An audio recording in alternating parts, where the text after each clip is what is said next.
சத்குரு போற்றி சங்கடம் தீர்ப்பாய் சதுரா போற்றி.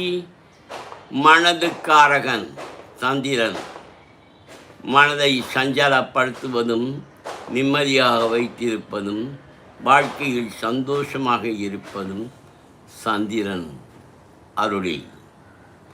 அடுத்தது செவ்வாய். செவ்வாய் என்றாலே எல்லோரும் பயந்து கொள்கின்றார்கள்.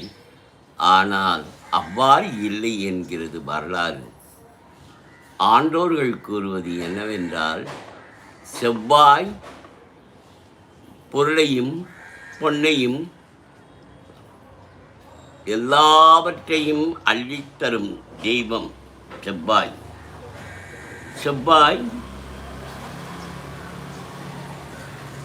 கிரகம் நடக்கும் காலத்தில் வாங்கிய சொத்துக்கள் எக்காலத்திலும் அவர்கள் கைவிட்டு போகாது என்பது ஆண்டோர்கள் பேச்சு. ஆம், அந்த செவ்வாயை கண்டு பயப்படவே வேண்டாம். அந்த முருகனை வேண்டிக் கொண்டாலே